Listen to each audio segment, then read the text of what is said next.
सलाम नमस्कार, कैसे हो आप सभी लोग। आए हो आप सभी खुश होंगे एंड बढ़िया होंगे। तो आपका स्वागत है मेरे दिव्या विष्ट ब्लॉग पे। एंड अभी जो है फिलहाल मेरी ब्लॉगिंग की स्टार्टिंग हो रही है 1 बजे से। और अभी जो है फिलहाल अभी 1 बजे से हो रही है, स्कूल की छुट्टी वगैरह हो गई है। और अभी जो है फिलहाल हम लोग जा रहे हैं मंदिर। तो मैंने सोचा आज आप लोगों को मंदिर का भी दिखा देती हूँ करके, क्योंकि आज है मंदिर का और एक कल होगा मंदिर का और परसों को है मंदिर में भंडारा 16 तारीख यानी कल तो 15 अगस्त है। कल का जो है 15 अगस्त का ब्लॉग आएगा और परसों का जो है भंडारा वगैरह है फिर। और गाइस आज जैसा कि आपको वहाँ का दिखाऊंगी मंदिर का। तो अभी जो है फिलहाल हम लोग जाएंगे मंदिर, तो अभी दिखाती हूँ आपको। अभी मैं और हम लोग जा रहे हैं, मतलब हम लोग। तो अभी दिखाती हूँ आपको इस ब्लॉग में। और आज का मौसम भी काफ़ी अच्छा होगा तो सुबह तक तो। और अभी जो है मतलब सुबह से बारिश ही लगी हुई है। तो सबसे पहले दिखाती हूँ अभी का मौसम कुछ ऐसा हो रहा है और बारिश वगैरह हो रही है। ये देखो सुबह से ही बारिश लगी हुई है। और अभी जो है फिलहाल हम लोग बारिश में ही जाएंगे मंदिर को। ये और अर्ची और अभी जो है गंगा भी आ रही है और बारिश हो रही है, इस वजह से हम छाता लेके आए। अभी जो है यहाँ पे गंगा भी आने वाली है। तो गाइस गंगा भी आ चुकी है, तो हम अब तीनों लोग जा रहे हैं मंदिर को। हो गंगा। तो गाइस गंगा भी आ चुकी है, तो अब हम तीनों लोग जा रहे हैं मंदिर को मंदिर में। और अभी जो है बारिश बहुत ज़्यादा तेज़ लग रही है, ये देखो गाइस। और अभी जो है आज अभी बहुत ज़्यादा बारिश वगैरह भी हो रही है, ये देखो मंदिर में। तो अब दिखाते हैं आपको अंदर का।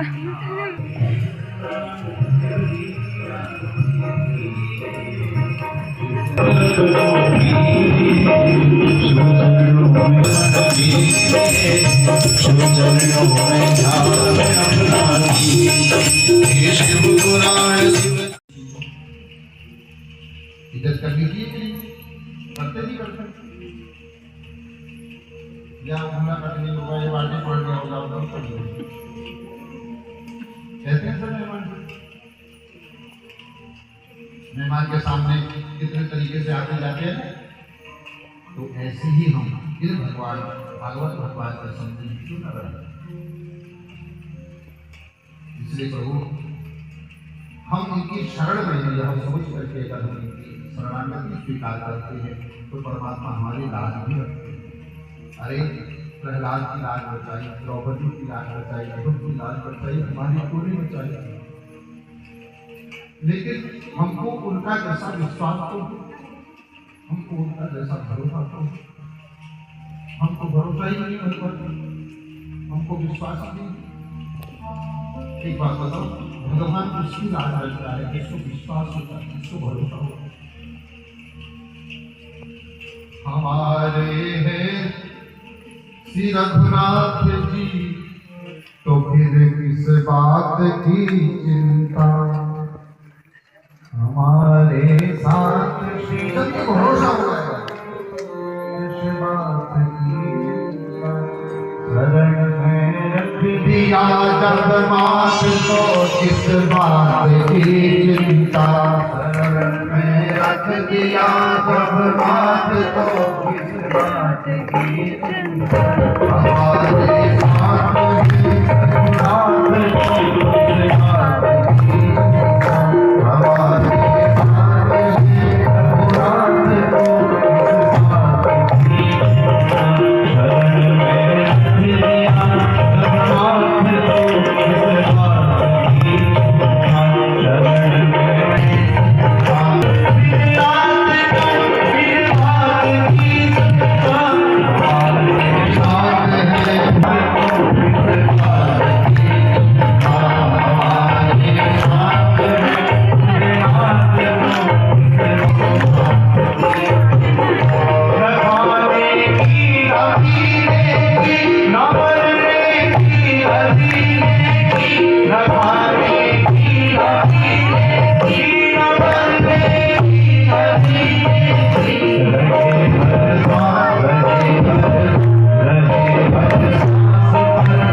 छोटे से बच्चे ध्रुव की रक्षा कर सकते हैं, द्रौपदी के लिए आ सकते हैं, तो हमारे लिए नहीं आएंगे क्या? लेकिन हम लोग को भरोसा ही नहीं, बस हम जा रहे हैं, हम चले इस डर के मारे आ रहे हैं कहीं हमारा बुरा ना हो जाए। जो भाव होता है ना भगवान के प्रति, जब तक वो नहीं बनेगा मेरे मालिक, तब तक वो कहाँ। पार्वती आज खूब एक छोटा सा अपराध को पार्वती को लेकर के घर गए, लेकिन पार्वती का भोजन छूट गया। पार्वती अब तो उठते बैठते जागते खाते पीते सोते मात्र भोलेनाथ को याद करके रोती है, किसी से कुछ कह भी नहीं पाती है। क्यों? क्योंकि स्वयं की गलती से भगवान को छोड़ कर। एक बात बताओ, हमको भी भगवान, अच्छा एक बात बताओ, हमारे माँ बाप हमको छोड़ते हैं कि हम माँ बाप को छोड़ते हैं? जब बेटा बहू कहते हैं ना हमारा दिल नहीं लग रहा है, हमें वो बेचारे तो यही कहते हैं खुश रहो, जहाँ रहो लेकिन रहो। माँ बाप को, बच्चों को नहीं छोड़ते, बच्चे ही माँ बाप का त्याग करते हैं। ऐसे ही भोलेनाथ भी हमारा त्याग नहीं करते हैं, हम भोलेनाथ का त्याग करते हैं अपने कर्मों के साथ। पार्वती को रोई। इसी बीच में एक घटना और घटी। क्या घटना घटी?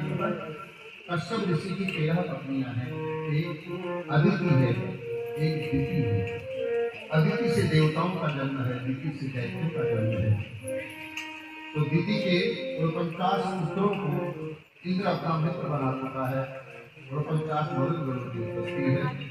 तो उसके बाद बड़ा क्रोध आया कि इंद्र ने छल से मेरे बच्चों को अपने में मिला दिया। तो दिति ने एक पुत्र को जन्म दिया जिसका नाम है वज्रांग। वज्र के जैसे अंग हैं इसके, इसलिए कठिन तपस्या करी, ब्रह्मा जी से वरदान मांगा, मुझे कोई मार ही न पाए।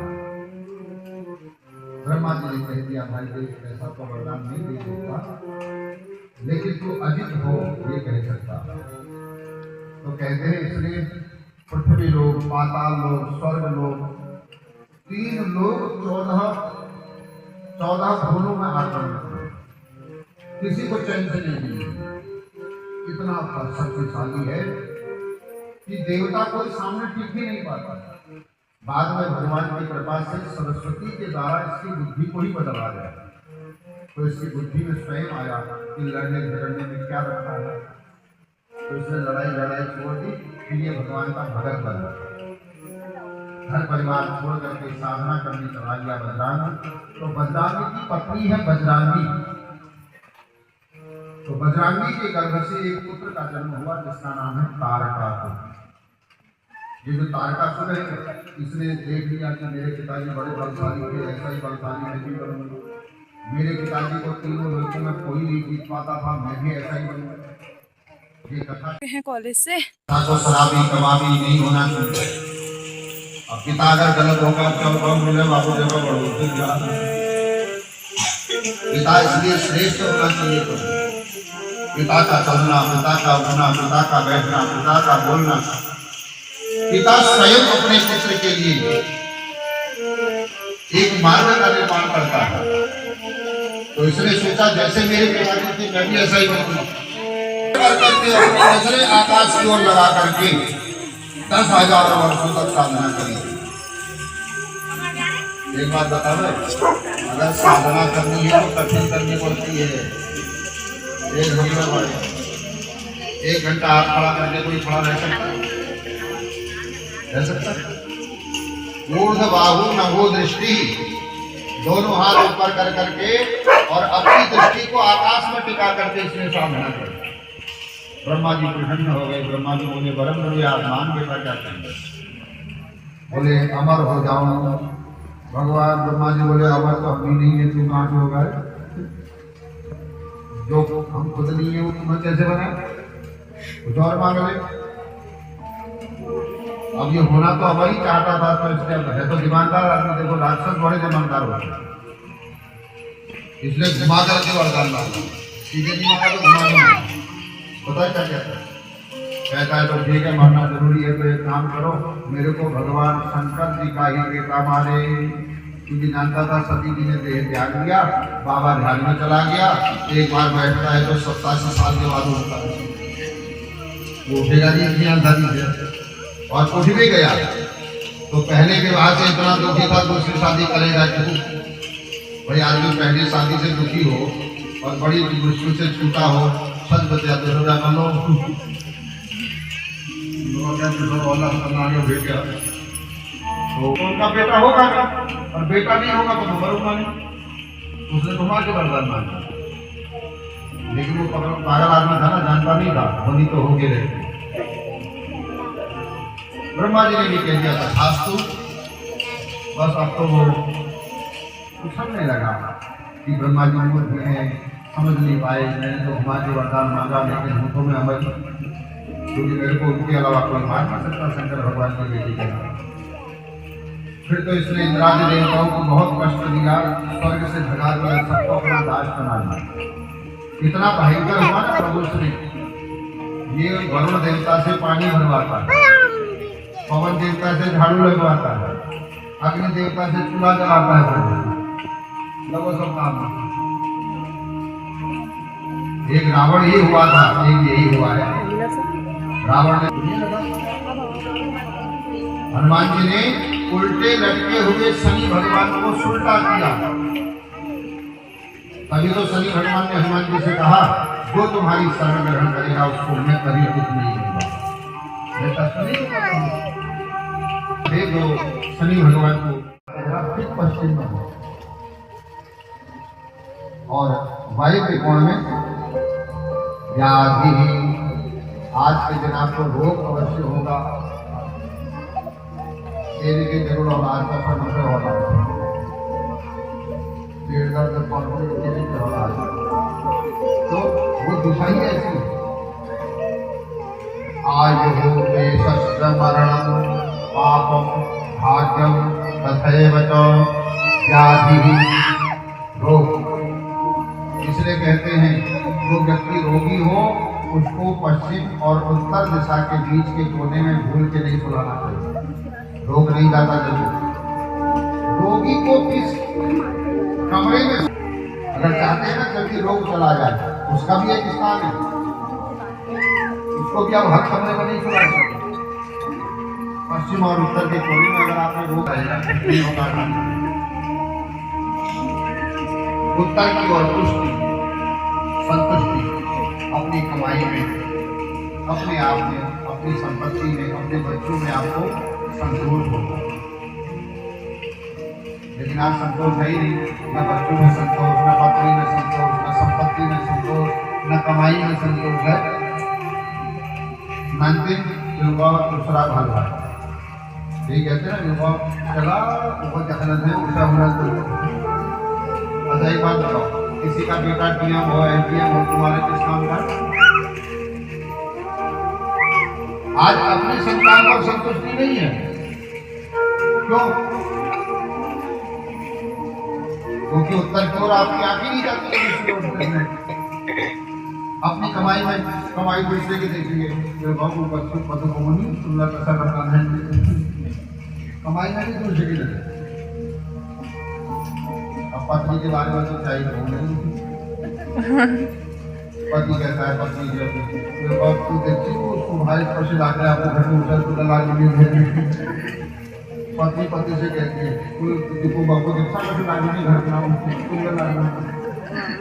अपने पति में संतोष ही नहीं है। पति भी दूसरे का ही अच्छा लगता है लोग भाई।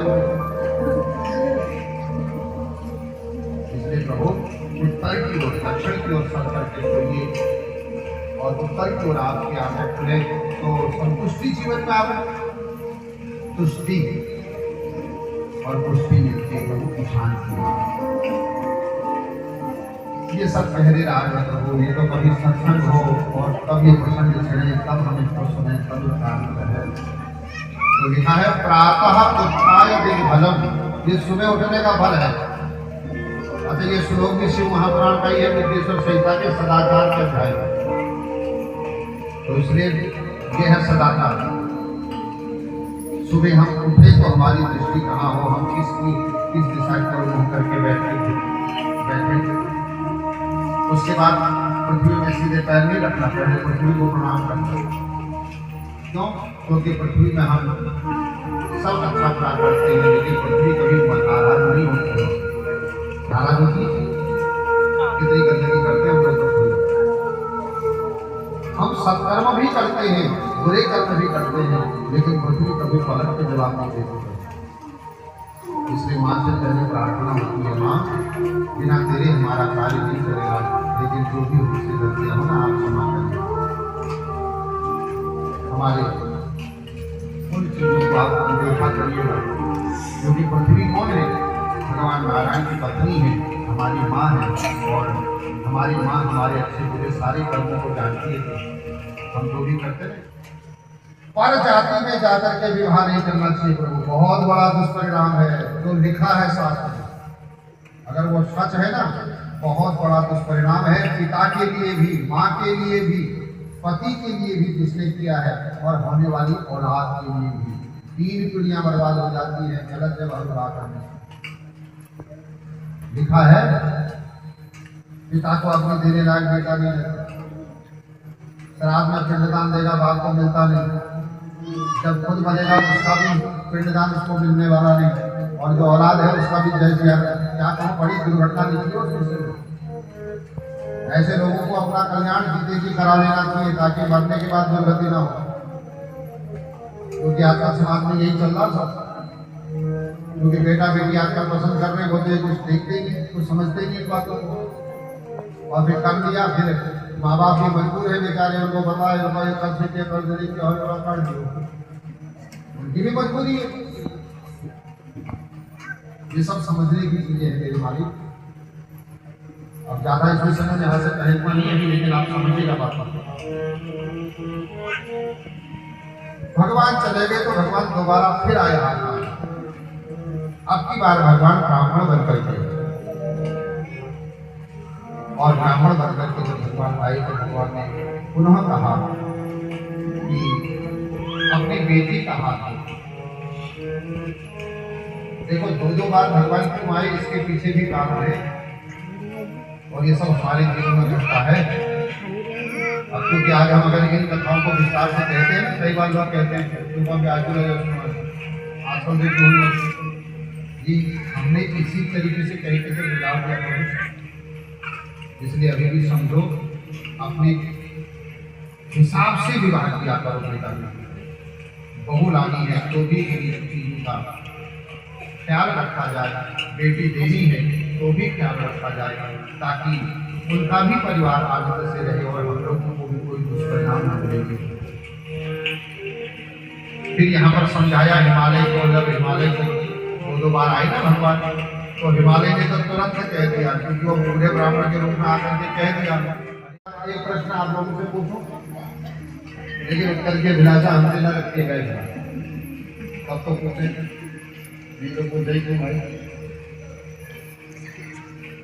बैंड बाजा शादी में बजवाते क्यों? ये प्रश्न है कि विवाह में बैंड बाजा बजाते क्यों? और बहुत सुंदर अर्थ है इसका, लेकिन हमको पता ही नहीं। इसलिए जिस समय में बैंड बाजे नहीं होते थे, उस समय में भी शंख और घंट बजाते थे। बिना शंख घंट के बारात नहीं जाते, तो क्यों बजाते हैं भाई? ये जरूरी क्यों है बजाना? और जरूरी है इसीलिए गरीब से गरीब भी बजवाता है। अमीर तो बजाता ही है, गरीब से गरीब भी बजवाता है। बजाता है क्यों बजवाना जरूरी है? बैंड बाजा ये कोरोना काल में आपने देखा होगा, बैंड बाजे तो नहीं बजे, लेकिन शंख उस समय भी बजाए। बिना शंख बजाइए बहन लेते नहीं ले जाओ लोगों, क्यों आ सके भाई? लेकिन वही है ना, हम लोग जानना तो चाहते नहीं, कुछ जानना चाहते तो कभी पूछते ना, क्या जी और बैंड बाज दिल्ली जाना है, पूछना चाह। हाँ जाएगी, जब जाएगी तुम्हारी सड़क पर के घंटा घंटा मार ये जरूर पूछ लेंगे।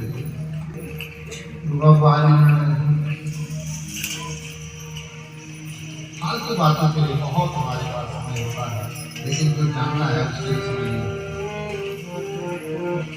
इंद्र बोले जितने हैं स्वर्ग में साजेंद्र, सभी को साथ लाऊंगा, भोले की बारात में बाजा मैं बजवाऊंगा। अब जब देखा, अब जब हमारे, अच्छा आपको एक बात बताओ, शाम को चंदा क्यों सुनाते हैं बताओ, बताइए क्यों सुनाते हैं? एक तो इसलिए सुनाते हैं ताकि सबको पता लग जाए उधर में नाम लाए, है ना। दूसरा इसलिए सुनाया जाता है जो विशेष करके उद्देश्य है, ताकि किसी ने, अगर मेरे पड़ोसी ने 1000 दिया है, मैंने 5 दी है, तो दूसरे दिन मैं 500 और दे दूँगा, ताकि लगे उनका साल पच्चीस में हमें ज़्यादा दिन भी ज़्यादा इसलिए सुनाया जाता है। कई बार होता है ना, जिससे आप लोग खुंदा खाते हैं, अगर मेरी 500 की गला में 1000 दी, मैं नाम कभी नहीं बनता है। तो ये पहाड़ में बोले हुसुक लाग रहा होता, तो देवता भी हुसुक लाग रही है। पहले कोई नहीं आता सामने, और जब आते हैं तो लेके चलिए सब सामने आते हैं, और सब देवता सामने आ जाते हैं। ब्रह्मा जी ने शुरुआत करी, तो ऐसे यहाँ भी होता है, अध्यक्ष जी शुरुआत करते हैं, मेरे तरफ से इतने रहे तो जो दूसरा आता है ऊपर में ब्रह्मा ने, तो शुरुआत हमेशा अध्यक्ष जी को करनी पड़ती है। अध्यक्ष का मतलब प्रमुख व्यक्ति, प्रधान व्यक्ति। तो ब्रह्मा जी प्रधान है, तो जब इंद्र सामने आया तो कुबेर देवता भी सामने आ गए, पवन देवता सामने आए। पवन देवताओं ने कहा, तभी तो आप लोगों से कहा गया गिलास डस्टबिन में डाल के जाना। मैं आपसे तो सीधे रहा हूं, मुझे लोग आते हैं तो गंदगी करते, अब सफाई करने वाले भी तो चाहिए। अब भाई मंदिर का काम है, सब लोग यहाँ मिलजुल के कर रखे, बताओ अब जिसको रखेंगे पैसे देने पड़ेंगे उसको। तो पवन देव ने कहा महाराज सफाई का काम हम कर देंगे, आपको जो है सफाई करने वाला। पवन बोले तो झाड़ू को हम लगा देंगे। तो ब्रह्मा जी बोले कोई झाड़ू नहीं लगाएगा, लोगों की आंख ज्यादा फोड़ेगी, क्योंकि जब हवा चलती है उड़ा के तो सब ले जाती है। कई बार ऐसा होता है ना कि हमारे साथ ऐसा हुआ है। अब जो लोगों ने उस समय देखा है उस चीज को वो आज भी मानते हैं। तो एक यज्ञ हुआ था, तो यज्ञ के बाद सबसे बड़ी समस्या थी सफाई कैसे हो, क्योंकि शहर के बीच में प्रोग्राम था, पता होगा। तो जब भंडारा हुआ मतलब ये वो सब इतना भीड़ लग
मुंह में जाने के वाला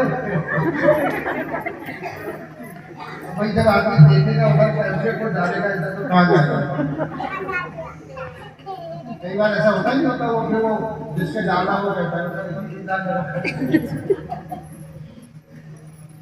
तो इसलिए सब कुछ हुआ क्योंकि यहाँ लिखा है अमुखा मुखा केचित बहुमुखा गणा अकरा विकरा केचित बहुकरा तथा किसी के हाथी नहीं थे किसी के हाथी हाथ थे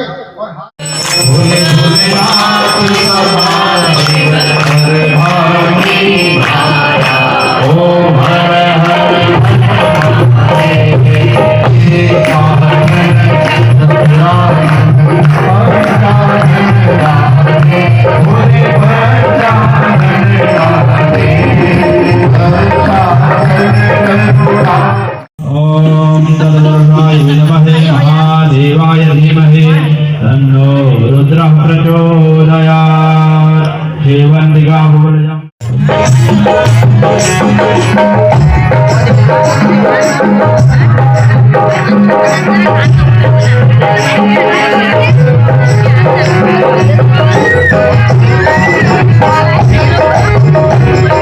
हो चुका है तो अब हम लोग जा रहे हैं। ये देखो वगैरह भी हो गई है, ये देखो वगैरह भी हो गई। अब जो है मैं भी अपने ब्लॉग पे पेंट करती हूँ। बहुत जल्द मिलूंगी अगले ब्लॉग में, तब तक जो अपना ध्यान रखिएगा और मेरी वीडियोस को लाइक में सब्सक्राइब कीजिएगा। तब तक के लिए बाय बाय।